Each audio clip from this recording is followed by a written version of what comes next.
الله تعالى: وأتموا الحج والعمرة لله فإن أحصرتم فما استيسر من الهدي. وقال نبينا صلى الله عليه وسلم: الحجاج في وفد الله، أو كما قال عليه الصلاة والسلام. اللهم صل على محمد وعلى آل محمد كما صليت على إبراهيم وعلى آل إبراهيم إنك حميد مجيد. اللهم بارك على محمد وعلى آل محمد كما باركت على إبراهيم وعلى آل إبراهيم في العالمين إنك حميد مجيد. أوصيكم بنفسي أولا بتقوى الله. பாசமான சகோதர சகோதரிகளே, பெரியோர்களே, ஆரம்பமாக எனக்கும் உங்களுக்கும் அல்லாஹுவினுடைய அச்சத்தை கொண்டு நான் உபதேசம் செய்கிறேன். அல்லாஹ் ரப்புல் ஆலமீன் நம் மீது கடமையாக்கிய எல்லா கடமைகளையும் ஏற்று நடக்குமாறும், எதை விட்டெல்லாம் அல்லாஹ் நம்மை தவிர்ந்திருக்குமாறு உபதேசம் செய்தானோ எல்லா காரியங்களை விட்டும் தவிர்ந்திருக்குமாறும், இறை நம்பிக்கையாளர்களாக வாழ்ந்து இறை நம்பிக்கையாளர்களாக இவ்வுலகத்தை விட்டு விடைபெறக்கூடிய நல்ல சந்தர்ப்பங்களை, சூழல்களை அல்லாஹ் நம் அனைவருக்கும் நசீபாக்க வேண்டும் என்று பிரார்த்தனை செய்தவனாய், பாசமான சகோதர சகோதரிகளே, நாம் அமர்ந்திருக்கக்கூடிய மாதம் ஷவ்வாலினுடைய இறுதி பகுதியில் நாம் எல்லாம் அமர்ந்திருக்கிறோம். இந்த மாதம் உலகெங்கும் வாழக்கூடிய இறை நம்பிக்கையாளர்கள் தங்களது இறை கடமையான ஹஜ்ஜினுடைய கடமைகளுக்காக தயாராகக்கூடிய ஒரு காலகட்டம். அல் ஹஜ்ஜு அஷ்ஹுரும் மஅலூமாத். ஹஜ்ஜி என்பது அறியப்பட்ட சில மாதங்களுக்கு சொந்தமான அமல், இபாதத் என்று அல்லாஹ் பதிவு செய்கிறார். நபி ஸல்லல்லாஹு அலைஹி வஸல்லம் அவர்களிடம் கேட்கப்பட்டது, அல்லாஹுவின் தூதரே, குர்ஆனில் அல்லாஹ் ரப்புல் ஆலமீன் ஹஜ்ஜி என்ற அந்த அமல் சில மாதங்களுக்கு அறியப்பட்ட, சில மாதங்களுக்கு சொந்தமான அமல் என்று அல்லாஹ் பதிவு செய்கிறானே, ஆனால் அது எந்த மாதங்கள்? காரணம், ஹஜ்ஜி என்பது ஷஹர், மாதம் என்று அல்லாஹ் சொல்லவில்லை. அல் ஹஜ்ஜு அஷ்ஹுரும், ஹஜ்ஜி என்பது அறியப்பட்ட சில மாதங்களுக்கு சொந்தமான அமல். அப்ப நபி ஸல்லல்லாஹு அலைஹி வஸல்லம் அவர்கள் கூறினார்கள், ஹஜ்ஜினுடைய மாதம் என்பது ஷவ்வாலினுடைய மாதமும், அதை பின்தொடர்ந்து வரக்கூடிய துல்காதாவினுடைய மாதமும், அதற்கு பிறகு வரக்கூடிய துல்ஹஜ்ஜினுடைய முதல் 7 நாட்களும் ஹஜ்ஜினுடைய மாதங்கள், ஹஜ்ஜிக்காக தயாராகக்கூடிய மாதங்கள் என்று அல்லாஹுவின் தூதர் ஸல்லல்லாஹு அலைஹி வஸல்லம் அவர்கள் கூறினார்கள். ஒரு மனிதர் ஹஜ்ஜிக்காக ஷவ்வாலிலேயே அவர் என்ன செய்யலாம்? இஹ்ராமை அணிந்து கொண்டு இறை இல்லமாம் காபாவிற்கு ஹஜ்ஜினுடைய நிய்யத்திலே அவரால் என்ன செய்ய முடியும்? பயணப்பட முடியும். ஹஜ் என்ற அந்த அமலை பொறுத்த வரையில் அல்லாஹ் ரப்புல் ஆலமீன் இன்று நேற்றல்ல, மனித சமூகம் ஆரம்பிக்கப்பட்ட நாளிலேயே அல்லாஹ் இந்த அமலையும் மனித சமூகத்திற்கு கற்றுக் கொடுத்தார். நாம் செயல்படுத்தக்கூடிய தொழுகைகளாக இருக்கலாம், நோன்பாக இருக்கலாம், ஜகாத்தாக இருக்கலாம், ஹஜ்ஜி என்ற இந்த அமலாக இருக்கலாம், இவையெல்லாம் நம்முடைய தூதர் முஹம்மது ஸல்லல்லாஹு அலைஹி வஸல்லம் அன்னாரினுடைய பிரத்யோகமான அமல்கள் அல்ல. மனித சமூகம் தோன்றிய நாளிலேயே அல்லாஹ் இந்த அமலை மனித சமூகத்தின் மீது விதியாக்கி விட்டார். சில மாற்றங்கள் இருக்கலாம், சந்தர்ப்பங்கள், சூழல்கள், காலச்சூழல்களுக்கு காலச்சூழலினுடைய ஏற்ற இறக்கத்திற்கு காரணமாக இந்த அமல்களில் சில மாற்றங்கள் முன்னால் இருந்திருக்கலாமே தவிர, ஆனால் இந்த அமல்கள் எல்லாம் மனிதன் படைக்கப்பட்ட பொழுதே அல்லாஹ் ரப்புல் ஆலமீன் மனிதனின் மீது விதியாக்கிய கட்டாய அமல்கள் இந்த அமல்கள். நாம் காணக்கூடிய இறை இல்லமாம் இந்த காபாவை அல்லாஹுவினுடைய முதல் மனிதரான ஆதம் அலைஹிஸ்ஸலாம் அவரும் அவரினுடைய தலைமுறைகளும் கெட்டி எழுப்பினார்கள். கெட்டி எழுப்பியதற்கு பிறகு அந்த ஆலயத்தை வலம் வருவது, அந்த ஆலயத்தை கண்ணியப்படுத்துவது, அந்த ஆலயத்திற்காக தூரமான இடங்களில் இருந்து அந்த ஆலயத்தை நாடி மகாசிதல் பைத்துல்லாஹில் ஹராம், புனிதமிக்க அல்லாஹுவினுடைய வீட்டை நாடி அதை மனதிலே சுமந்தவர்களாக, ஆசித்தவர்களாக, ஆசைப்பட்டவர்களாக மனிதர்கள் அந்த ஆலயத்தை நோக்கி பயணப்பட்டு கொண்டே இருந்தார்கள். உலகத்தில் ஏற்பட்ட சில சந்தர்ப்ப சூழல்களுக்காக இறை தூதராம் நூஹ் அலைஹிஸ்ஸலாத்தினுடைய காலகட்டத்தில் உலகம் கண்டிராத ஒரு பெரிய இயற்கை சீற்றத்தை கண்டது. அந்த சமுதாயம் அல்லாஹுவிற்கு மாறு செய்ததினால் முழுமையாக அல்லாஹ் ரப்புல் ஆலமீன் அந்த சமூகத்தை துடைத்து எறிந்து விட்டார். உலகம் முழுவதும் மிகப்பெரிய வெள்ள பெருக்குகளை, வெள்ள பிரயலத்தை அல்லாஹ் ரப்புல் ஆலமீன் என்ன செய்தான் என்று சொன்னால் ஏற்படுத்தினார். அந்த நாளில் இறை இல்லமாம் காபாவும் மனிதர்களினுடைய பெரிய அளவிற்கு மனிதர்கள் அந்த பகுதியில் வாழாததினுடைய விளைவு துடைத்து எறியப்பட்டு விட்டது. ஆதம் அலைஹிஸ்ஸலாமினுடைய காலத்தில் கெட்டி எழுப்பப்பட்ட ஆலயம் அவ்வாறு அல்லாஹ் குர்ஆனில் பதிவு செய்யும் பொழுது மனிதர்கள் அல்லாஹுவை வணங்குவதற்காக அல்லாஹுவால் கெட்டப்பட்ட, அல்லாஹுவால் நிலைநிறுத்தப்பட்ட முதல் ஆலயம் காபா என்று அல்லாஹ் பதிவு செய்கிறார். ஆனால் நூஹ் அலைஹிஸ்ஸலாத்தினுடைய காலத்தில் ஏற்பட்ட வெள்ளப்பெருக்கிலே அல்லாஹ் ரப்புல் ஆலமீன் பல இடங்களை அல்லாஹ் அழித்தான். அதில் அழிக்கப்பட்ட ஒரு இடமாக இறை இல்லமாம் காபாவும் என்ன செய்தது, அந்த வெள்ள பிரளயத்தில் மாட்டி அந்த வெள்ள பிரளயத்தில் அடித்து செல்லப்பட்டது. ஆனாலும் அல்லாஹ் ரப்புல் ஆலமீனுக்கு ஒரு ஆசை, மீண்டும் அந்த இடத்தில் இறை இல்லமாம் காபா கெட்டி எழுப்பப்பட வேண்டும் என்பது அல்லாஹுவினுடைய நாட்டமும் ஆசையுமாக இருந்தது. நூஹ் அலைஹிஸ்ஸலாத்திற்கு பிறகு நீண்ட நாட்களுக்கு பிறகு இப்ராஹிம் அலைஹிஸ்ஸலாம் அவர்களை அல்லாஹ் ரப்புல் ஆலமீன் ஈராக்கிலே பிறக்க வைத்து அவர் பலஸ்தீனுக்கு ஹிஜ்ரத் செய்து வந்தார்கள். அவரினுடைய தள்ளாடக்கூடிய அந்த வயதில் அல்லாஹ் ரப்புல் ஆலமீன் அன்னாருக்கு வஹி அறிவித்தான், இறை இல்லமாம் காபாவை நீங்கள் புலன் நிர்மாணம் செய்ய வேண்டும். ஆதலால் நீங்கள் தங்கியிருக்கக்கூடிய இடத்திலிருந்து நீங்கள் காபா மக்காவிற்கு நீங்கள் பயணப்படுங்கள் என்று அல்லாஹ் ரப்புல் ஆலமீன் வஹி அறிவித்தார். தள்ளாடக்கூடிய வயது, கம்பை ஊனியவராக இப்ராஹிம் அலைஹிஸ்ஸலாம் இறை இல்லமாம் காபாவிற்கு மக்காவிற்குள்ளாக வருகிறார். அவரினுடைய மகன் இஸ்மாயில் அலைஹிஸ்ஸலாம் வாலிபராக வியாபாரம் செய்து கொண்டிருக்கிறார். வேட்டை பிராணிகளை வேட்டையாடி கொண்டிருக்கிறார். மகனிடத்திலே வந்து அல்லாஹுவினுடைய அந்த வேத வெளிப்பாட்டை கூறினார்கள். மகனே, அல்லாஹ் நமக்கு கட்டளையிட்டிருக்கிறான், அல்லாஹ் ஆசைப்படுகிறான், மீண்டும் அவனது பூமியில் அவனை வணங்கக்கூடிய ஆலயம் கெட்டி எழுப்பப்பட வேண்டும் என்பதாக அல்லாஹ் ஆசைப்படுகிறான்.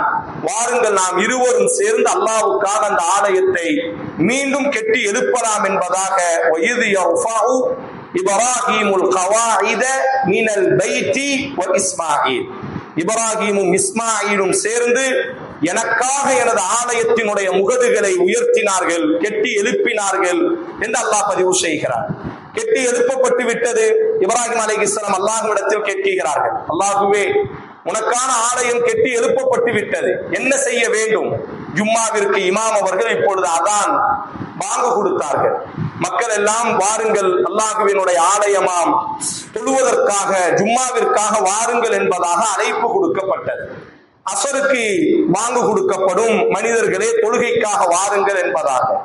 இப்ராஹிம் அலைஹிஸ்ஸலாம் கேட்டார்கள், அல்லாஹுவே, உனக்கான ஆலயம் கெட்டி எழுப்பப்பட்டு விட்டது, தற்பொழுது என்ன செய்ய வேண்டும்? எதுவுமே தெரியாது. காரணம், பல வருடங்கள், பல 100 வருடங்கள் கடந்து விட்டது. ஹஜ்ஜினுடைய கிரிகள் எல்லாம் நிப்பாட்டப்பட்டு ஹஜ்ஜினுடைய தடயமே இல்லாமல் சென்றதற்கு பிறகு, இறை இல்லமே இல்லாமல் சென்றதற்கு பிறகு இப்ராஹிம் தள்ளாடக்கூடிய வயதில் கெட்டி எழுப்பி இருக்கிறார்கள்.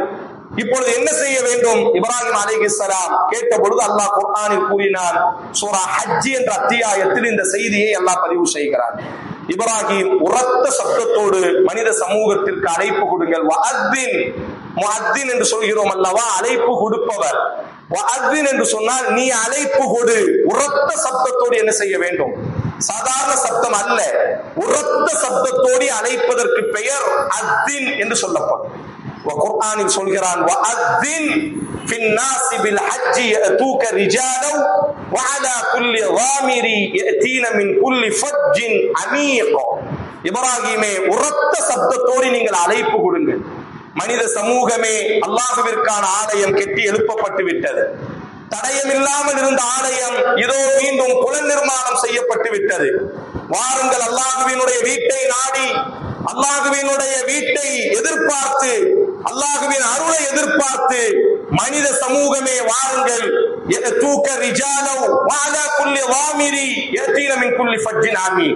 அவர் அழைப்பு கொடுக்கும் பொழுது அல்லாஹ் அவருக்கு பதில் கொடுத்தார். இமாம் அவர்கள் வாங்கு கொடுக்கும் பொழுது நாம் பதில் கொடுத்தோம் அல்லவா? அல்லாஹ் அவரினுடைய அழைப்பிற்கு பதில் கொடுத்தான், இப்ராஹிமே உன்னுடைய அழைப்பை மனித சமூகம் செவியேற்பார்கள். நடந்தவர்களாக உனது அழைப்பிற்கு இப்ராஹிமே பதில் கொடுப்பார்கள்.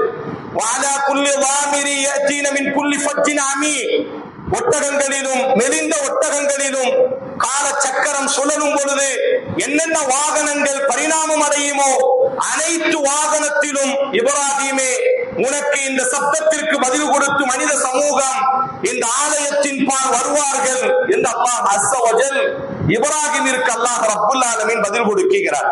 அந்த சப்தத்தை அல்லாஹ் கொண்டு சேர்த்தால் அன்றைய தினத்தில் இருந்து ஷவ்வாலினுடைய மாதம் வந்துவிடும் என்று சொன்னால் ஹஜ்ஜிக்காக மனிதர்கள் தயாராகுவார்கள். இந்த ஹஜ்ஜி என்ற கிரிகளும் இதனுடைய சடங்குகளும் சம்பிரதாயங்களும் மாதங்களும் எல்லாம் இப்ராஹிம் அலைஹிஸ்ஸலாத்தை சொந்தம் கொண்டாடக்கூடிய ஒரு அமல். இப்ராஹிம் அலைஹிஸ்ஸலாம் கேட்கிறார்கள், அல்லாஹுவே ஹஜ்ஜிக்காக அழைக்க சொன்னாய், நான் அழைத்து விட்டேன், எப்படி ஹஜ்ஜி செய்வது? ரப்பனா வஜஅல்னா முஸ்லிமைன் லக வ மின் ஸுர்ரிய்யத்தினா உம்மத்தன் முஸ்லிமத்தன் லக் வ அரினா மனாசிகனா. சூரா பக்ரா. அல்லாஹ்வே எப்படி ஹஜ்ஜி செய்வது, ஹஜ்ஜினுடைய கிரிகளை, வ அரினா மனாசிகனா, ஹஜ்ஜை எனக்கு நீ கற்றுக் கொடு, எப்படி ஹஜ்ஜி செய்ய வேண்டும் என்று எனக்கு தெரியாது, உன் புறத்தில் இருந்து என்னை நீ வழிகாட்டுவாயாக. வ அரினா மனாசிகனா, ஹஜ்ஜினுடைய கிரிகளை எனக்கு நீ கற்றுத் தருவாயாக. இன்னக அன்த தவ்வாபுர் ரஹீம், நீ தௌபாவை ஏற்றுக்கொள்ளக்கூடியவன், கருணையாளனாக இருக்கிறாய். அப்பொழுதுதான் அல்லாஹ் ரப்புல் ஆலமீன் மனிதர்களின் வானவர்களினுடைய கோமான், வானவர்களினுடைய தலைவர் ஜிப்ரீலை அல்லாஹ் ரப்புல் ஆலமீன் இறையில்லமாம் காபாவிற்குள்ளாக அனுப்பினார். அவர் இஹ்ராமை அணிந்து மினாவினுடைய பள்ளத்தாக்கிலே பிற 8 போய் தங்கினார். இப்ராஹிம், இப்படித்தான் பிற 8 நீங்கள் தங்க வேண்டும். பிற 9 ஜிப்ரீல் அலைஹிஸ்ஸலாம் அங்கிருந்து பயணப்பட்டு அரஃபாவினுடைய மைதானத்திற்கு பயணப்பட்டார். இப்ராஹிம், இப்படித்தான் நீங்கள் பயணப்பட வேண்டும். பிறை 9 மக்ரிபுக்கு பிறகு ஜிப்ரீல் அலைஹிஸ்ஸலாம் மஷ்ஆரில் ஹராம், குர்ஆனினுடைய வார்த்தை, அங்கே பயணப்பட்டு அங்கே தங்கினார்கள். இப்ராஹிம், இப்படித்தான் பயணப்பட்டு நீங்கள் தங்க வேண்டும். பிறை 10 ஜமராத்திலே கல்லடித்தார்கள். பிறை 10, 11, 12 மினாவினுடைய பள்ளத்தாக்கிலே ஓய்வெடுத்தார்கள். அல்லாஹ் கற்றுக் கொடுத்தான், இப்படித்தான் ஹஜ்ஜை நீ செய்ய வேண்டும் என்பதாக. இன்றைக்கு நாம் ஹஜ்ஜினுடைய இந்த கிரிகள் அனைத்தும் முஹம்மது ஸல்லல்லாஹு அலைஹி வஸல்லம் அவர்களினுடைய தகப்பன், நம்முடைய தகப்பனான இப்ராஹிம் அலைஹிஸ்ஸலாத்தினுடைய வழிமுறைகள் என்பதை அல்லாஹ் ரப்புல் ஆலமீன் ஜிப்ரீலை கொண்டு கற்றுக் கொடுத்தான். அன்றைய தினத்தில் இருந்து ரசூலுல்லாஹி ஸல்லல்லாஹு அலைஹி வஸல்லம் சொல்வார்கள், லா தகூமு ஸாஅ, மறுமை என்பது நிகழாது. ஹஜ்ஜி நடந்து கொண்டிருக்கக்கூடிய வரை, இறையில்லமாம் காபாவை மனிதர்கள் தவாப் செய்யக்கூடிய வரை, ஹஜ்ஜினுடைய கிரிகள் உலகத்தில் இருக்கும் வரை மறுமை என்பது நிகழாது என்பதாக நபிகள் நாயகம் ஸல்லல்லாஹு அலைஹி வஸல்லம் அவர்கள் கூறினார்கள். அன்பான சகோதர சகோதரிகளே, அல்லாஹ்வினுடைய மார்க்கத்தில் மிக உன்னதமான உயூஃபுர் ரஹ்மான், ரஹ்மானினுடைய விருந்தினர்களாக ரசூலுல்லாஹி ஸல்லல்லாஹு அலைஹி வஸல்லம் யார் ஹஜ் செய்கிறாரோ அவர் உயூஃபுர் ரஹ்மான், ரஹ்மானினுடைய விருந்தாளிகள். அவர் தனக்கு எதை கேட்டாலும் அல்லாஹ் கொடுப்பான், அவர் பிறருக்கு எதை கேட்டாலும் அல்லாஹ் அவருக்கு கொடுக்கிறார். மனிதன் ஒரு விருந்தினர் தனது வீட்டுக்கு வந்தால் அவரை கண்ணியப்படுத்துவது மனிதர்களினுடைய குணம். இது மனிதர்களினுடைய குணம் என்பதை தாண்டி ரஹ்மானினுடைய ஒரு குணம். பைத்துல்லாஹ், அல்லாஹ்வினுடைய வீடு. ஐதான் ரசூலுல்லாஹி ஸல்லல்லாஹு அலைஹி வஸல்லம் ஹஜ்ஜிக்காக யார் பயணப்படுகிறாரோ லுயூஃபுர் ரஹ்மான், ரஹ்மானினுடைய விருந்தாளிகள்.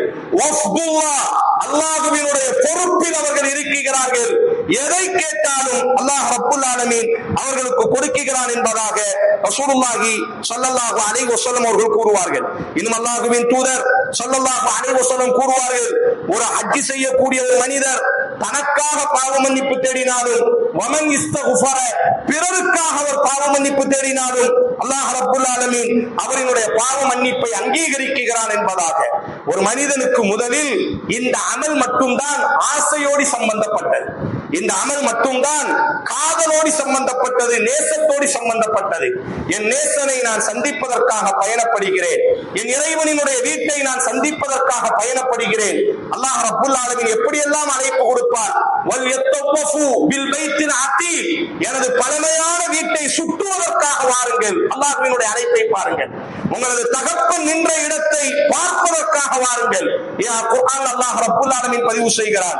வமா கான மினல் முஷ்ரிகீன், இன்ன மனிதர்கள் வணங்குவதற்காக அல்லாஹ்வால் கட்டப்பட்ட முதல் ஆலயம் அந்த ஆலயம்.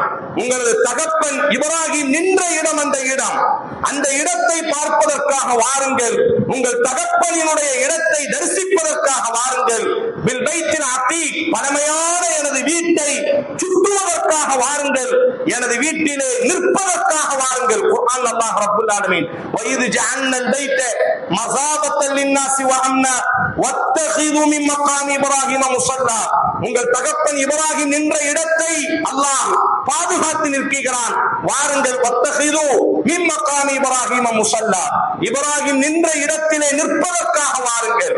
மேலும் உங்களது அல்லாஹ்வினுடைய ஆலயத்தை வல் யத்தவஃபு சுற்றுவதற்காக வாருங்கள். மேலும் அல்லாஹ்வினுடைய ஆலயத்திலே வர்காஉ ருக்கு செய்வதற்காக வாருங்கள். இப்படியெல்லாம் அல்லாஹ் ரப்புல் ஆலமீன் நேசத்தோடு, ஒரு காதலோடு அல்லாஹ் ரப்புல் ஆலமீன் அழைக்கக்கூடிய அழைப்பு இந்த அழைப்பாக இருக்கிறது. அதனால் யாருக்கு வசதி இருக்குமோ அவர் ஹஜ் செய்வதை அல்லாஹ் கடமையாக ஆக்கி இருக்கிறார். நம்முடைய சமூகத்தில் எவ்வளவுதான் விழிப்புணர்வுகள் வரட்டும், செல்வம் இருக்கிறது ஆனால் அவர் ஹஜ்ஜிக்கு செல்ல மாட்டார். வாய்ப்பு இருக்கிறது ஆனால் ஹஜ்ஜிக்கு செல்ல மாட்டார். உமராக இருப்பாரையானால் மாத்த நஸ்ரானியன், மாத்த யகூதியன், மாத்த மஜூசியன். ஒரு மனிதர் ஹஜ்ஜி செய்வதற்கு ஆற்றல் இருந்தும் என்ன ஆற்றல் தேவை? உடல் ஆரோக்கியம் தேவை. இரண்டாவது என்ன தேவை?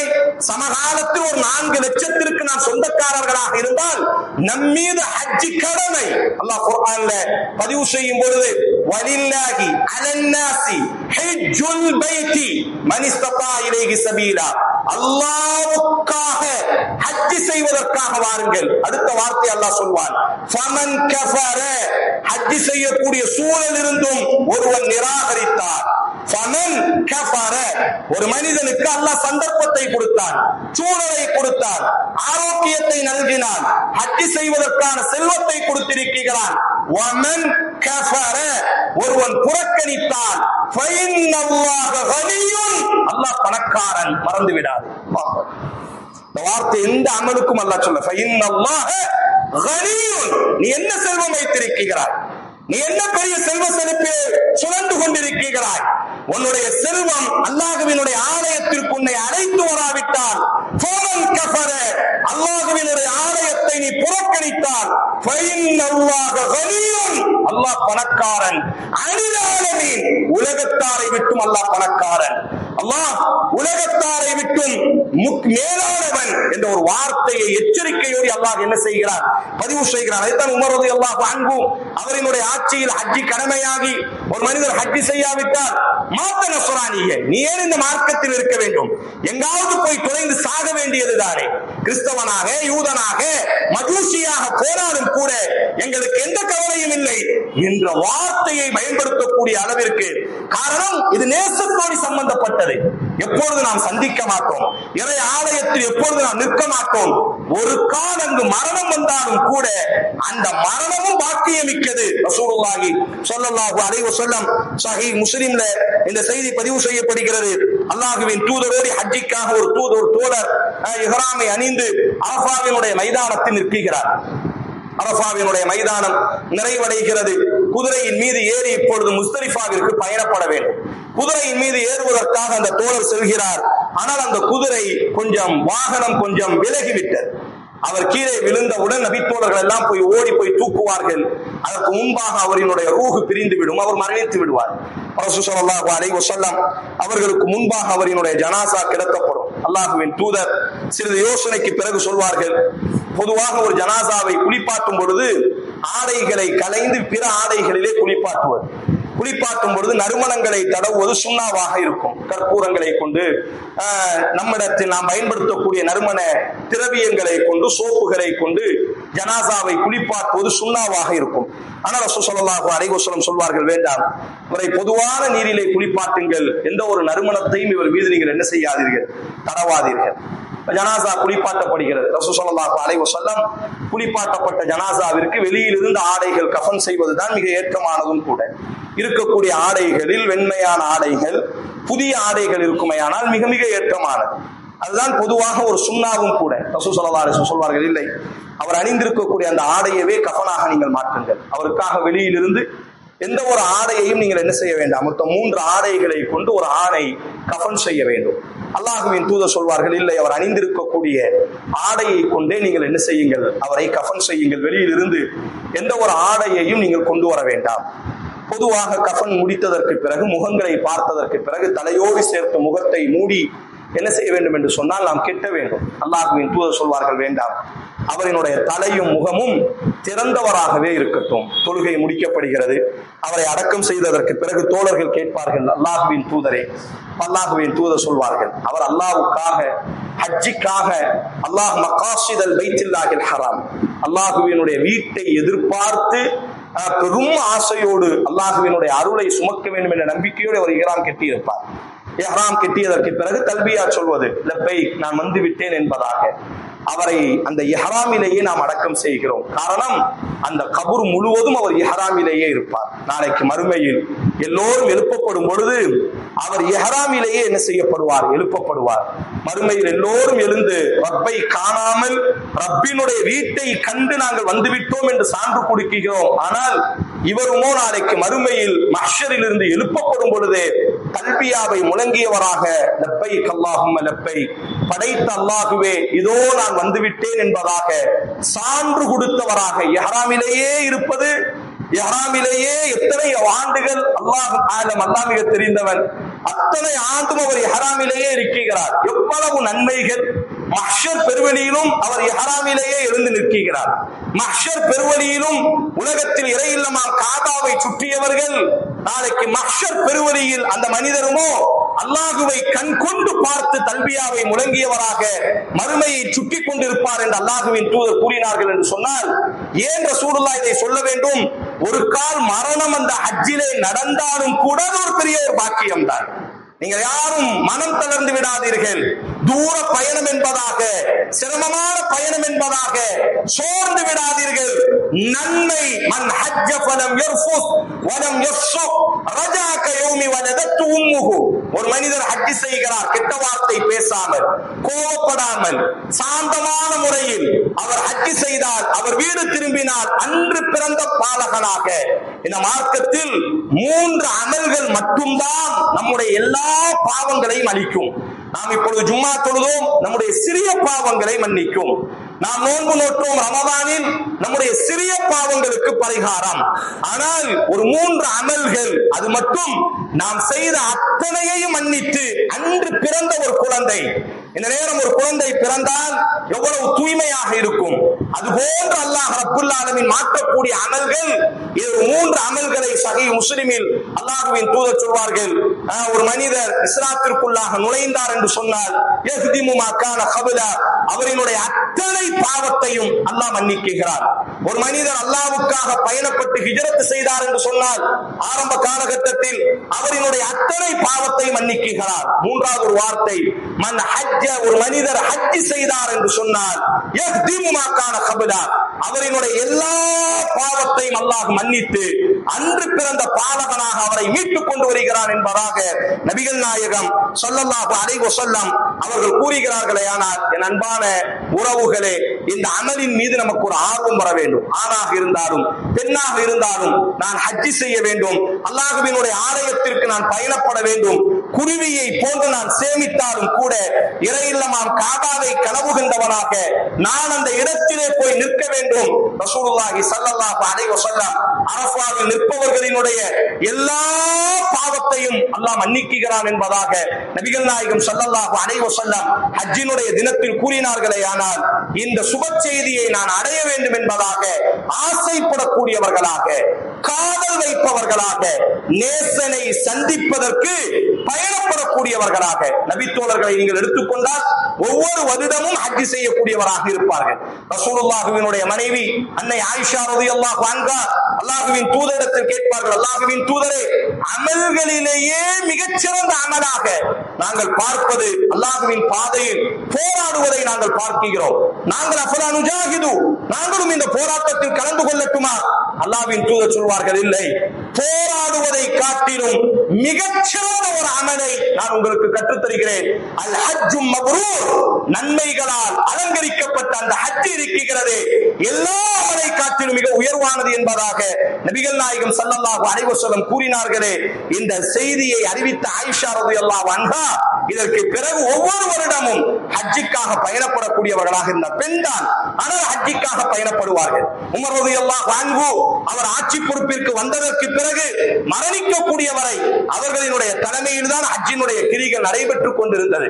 அதனால் இதுதான் யதார்த்தம். ஒரு சலஃப் அறிஞர், மூத்த ஒரு சலஃப், முன்னால் வாழ்ந்த நல்லடியாரிடத்தில் கேட்கப்படும். ஒவ்வொரு வருடமும் ஹஜ்ஜிக்காக வருவார். மொரோக்காவில் இருந்து வருவார். 1000 ஆண்டுகளுக்கு முன்பாக 2000 கிலோமீட்டர்களை கடந்து வர வேண்டும். 3 மாத கால பயணம், திருப்பி 3 மாத காலம் வீட்டுக்கு செல்வார், திருப்பி ஹஜ்ஜிக்காக பயணத்தை ஆரம்பிப்பார். சுத்தி இருப்பவர்கள் எல்லாம் கேட்பார்கள், என்ன உங்களுக்கு சோர்வு ஏற்படவில்லையா? உங்களுக்கு ஒரு பொதுவான பயணத்திலே இருக்கிறீர்கள், போவதற்கு ஒரு 3 மாத காலம், வருவதற்கு ஒரு 3 மாத காலம், பிறகு திருப்பி வீட்டுக்கு வருவார், ஒரு வார காலம், 2 வார காலம் இருப்பார், மீண்டும் ஹஜ்ஜுக்காக தயாராகுவது.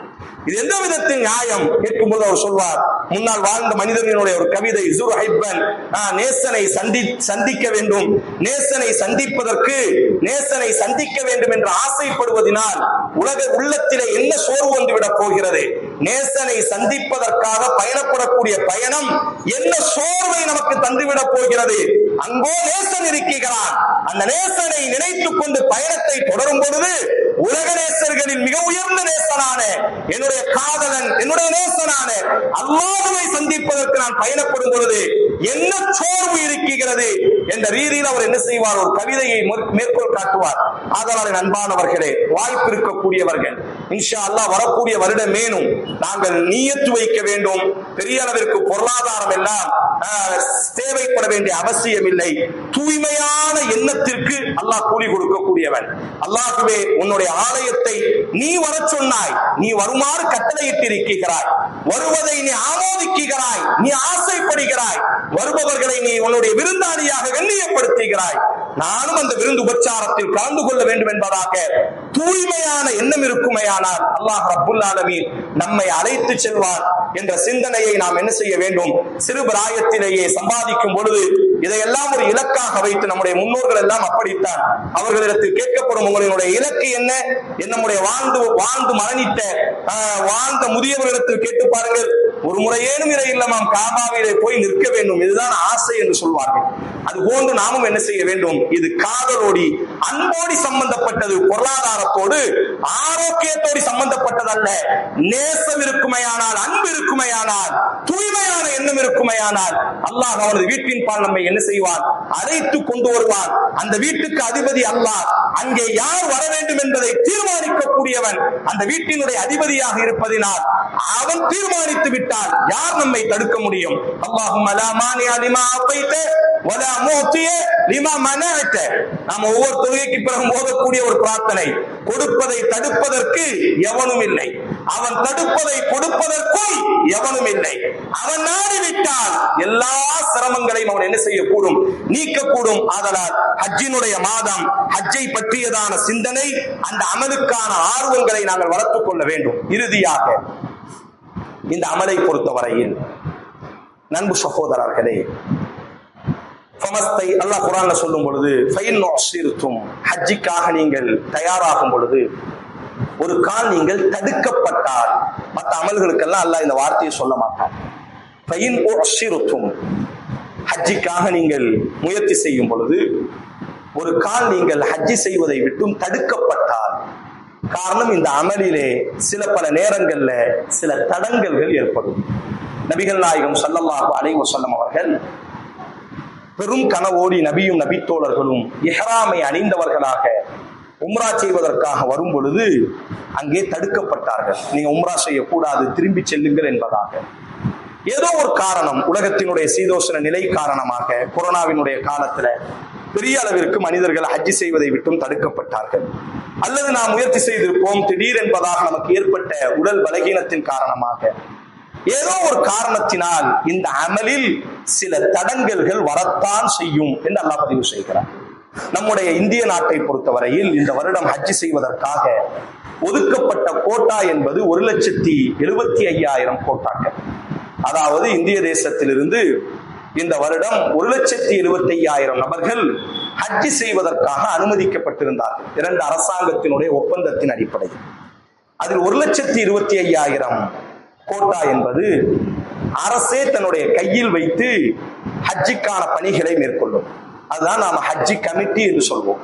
இந்த 1,25,000 நபர்களுக்கும் எந்த ஒரு சிரமமும் இல்லை இந்த வருடம் ஹஜ்ஜி செய்வதற்கு. அவர்களுக்கான விசா வெளிவந்து விட்டது, அவர்களுக்கான விமான பயண டிக்கெட், அவர்களுக்கான எல்லா பயணங்களும் நிறைவடைந்து விட்டது. அல்ஹம்துலில்லாஹ்.